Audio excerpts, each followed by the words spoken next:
The Lord sent Nathan to David. When he came to him, he said, There were two men in a certain town, one rich and the other poor. The rich man had a very large number of sheep and cattle, but the poor man had nothing except one little ewe lamb he had bought. He raised it, and it grew up with him and his children. It shared his food, drank from his cup, and even slept in his arms. It was like a daughter to him. Now a traveler came to the rich man, but the rich man refrained from taking one of his own sheep or cattle to prepare a meal for the traveler who had come to him. Instead, he took the ewe lamb that belonged to the poor man and prepared it for the one who had come to him. David burned with anger against the man and said to Nathan, As surely as the Lord lives, the man who did this must die. He must pay for that lamb 4 times over, because he did such a thing and had no pity. Then Nathan said to David, You are the man. This is what the Lord, the God of Israel, says. I anointed you king over Israel, and I delivered you from the hand of Saul. I gave your master's house to you and your master's wives into your arms. I gave you the house of Israel and Judah. And if all this had been too little, I would have given you even more. Why did you despise the word of the Lord by doing what is evil in his eyes? You struck down Uriah the Hittite with a sword and took his wife to be your own. You killed him with the sword of the Ammonites. Now, therefore, the sword will never depart from your house, because you despised me and took the wife of Uriah the Hittite to be your own. This is what the Lord says. Out of your own household, I am going to bring calamity on you. Before your very eyes, I will take your wives and give them to one who is close to you, and he will sleep with your wives in broad daylight. You did it in secret, but I will do this thing in broad daylight before all Israel. Then David said to Nathan, I have sinned against the Lord. Nathan replied, The Lord has taken away your sin. You are not going to die. But because by doing this you have shown utter contempt for the Lord, the son born to you will die. After Nathan had gone home, the Lord struck the child that Uriah's wife had borne to David, and he became ill. David pleaded with God for the child. He fasted and spent the nights lying in sackcloth on the ground. The elders of his household stood beside him to get him up from the ground, but he refused, and he would not eat any food with them. On the 7th day, the child died. David's attendants were afraid to tell him that the child was dead, for they thought, While the child was still living, he wouldn't listen to us when we spoke to him. How can we now tell him the child is dead? He may do something desperate. David noticed that his attendants were whispering among themselves, and he realized the child was dead. No! No! No! Is the child dead? He asked. Yes, They replied, he is dead. Oh, no. No!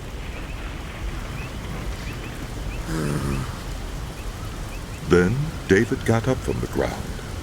After he had washed, put on lotions, and changed his clothes, he went into the house of the Lord and worshipped. Then he went to his own house, and at his request they served him food, and he ate. His attendants asked him, Why are you acting this way? While the child was alive, you fasted and wept. But now that the child is dead, you get up and eat. He answered, While the child was still alive, I fasted and wept. I thought, who knows? The Lord may be gracious to me and let the child live.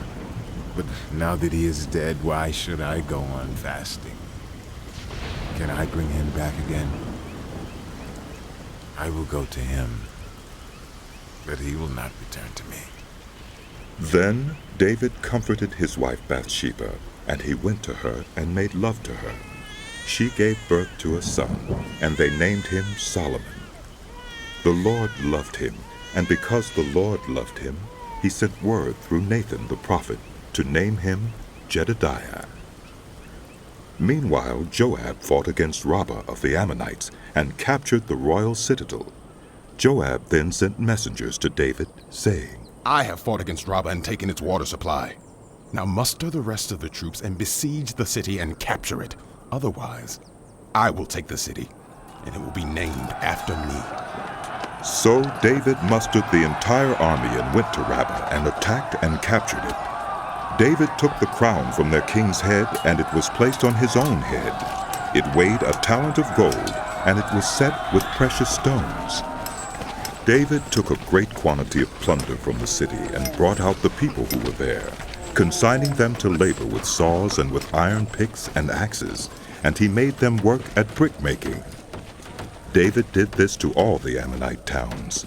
Then he and his entire army returned to Jerusalem. In the course of time, Amnon, son of David, fell in love with Tamar, the beautiful sister of Absalom, son of David. Amnon became so obsessed with his sister Tamar that he made himself ill. She was a virgin, and it seemed impossible for him to do anything to her. Now Amnon had an advisor named Jonadab, son of Shimeah, David's brother. Jonadab was a very shrewd man. He asked Amnon, Why do you, the king's son, look so haggard, morning after morning? Won't you tell me? Amnon said to him, I'm in love with Tamar, my brother Absalom's sister. Go to bed and pretend to be ill. Jonadab said. When your father comes to see you, say to him, I would like my sister Tamar to come and give me something to eat. Let her prepare the food in my sight so I may watch her and then eat it from her hand. So Amnon lay down and pretended to be ill. When the king came to see him, Amnon said to him, I would like my sister Tamar to come and make some special bread in my sight, so I may eat from her hand. David sent word to Tamar at the palace. Go to the house of your brother Amnon and prepare some food for him. So Tamar went to the house of her brother Amnon, who was lying down. She took some dough, kneaded it, made the bread in his sight, and baked it. Then she took the pan and served him the bread, but he refused to eat. Send everyone out of here, Amnon said. So everyone left him. Then Amnon said to Tamar, Bring the food here into my bedroom, so I may eat from your hand. And Tamar took the bread she had prepared and brought it to her brother Amnon in his bedroom. But when she took it to him to eat, he grabbed her and said, Come to bed with me, my sister. No, my brother! She said to him, Don't force me! Such a thing should not be done in Israel. Don't do this wicked thing. What about me? Where could I get rid of my disgrace? And what about you? You would be like one of the wicked fools in Israel. Please speak to the king. He will not keep me from being married to you. Stop! But he refused to listen to her, and since he was stronger than she, he raped her. Then Amnon hated her with intense hatred. In fact, he hated her more than he had loved her. Amnon said to her, Get up and get out! No! No! She said to him, Sending me away would be a greater wrong than what you have already done to me. But he refused to listen to her. He called his personal servant and said, Get this woman out of my sight, and bolt the door after her. So his servant put her out and bolted the door after her. She was wearing a richly ornamented robe, for this was the kind of garment the virgin daughters of the king wore. Tamar put ashes on her head and tore the ornamented robe she was wearing. She put her hands on her head and went away, weeping aloud as she went. Her brother Absalom said to her, Has that Amnon, your brother, been with you? Be quiet for now, my sister. He is your brother. Don't take this thing to heart. And Tamar lived in her brother Absalom's house, a desolate woman. When King David heard all this, he was furious. And Absalom never spoke to Amnon again. He hated Amnon because he had disgraced his sister Tamar. 2 years later, when Absalom's sheep shearers were at Baal Hazor, near the border of Ephraim, he invited all the king's sons to come there.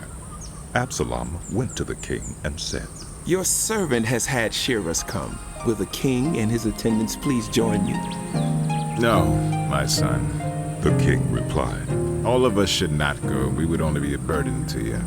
Although Absalom urged him, he still refused to go, but gave him his blessing. Then Absalom said, If not, please let my brother Amnon come with us. The king asked him, Why should he go with you? but Absalom urged him. So he sent with him Amnon and the rest of the king's sons.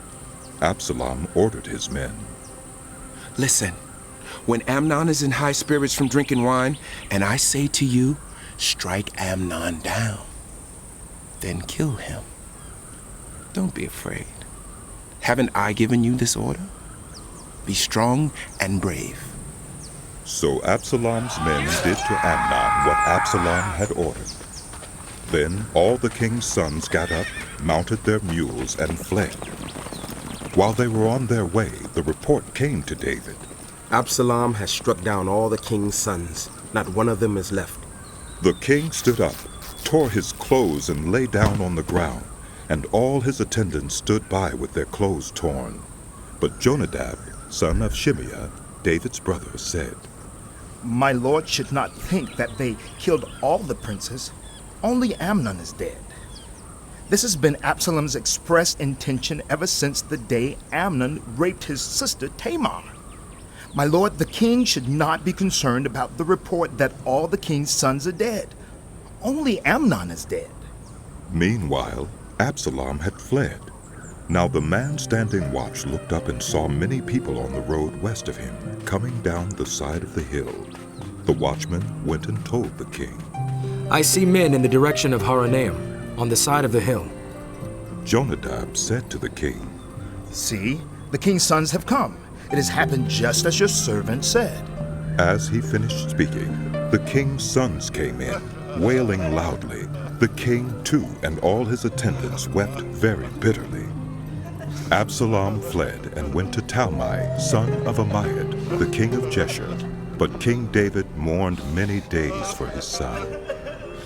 After Absalom fled and went to Geshur, he stayed there 3 years, and King David longed to go to Absalom, for he was consoled concerning Amnon's death.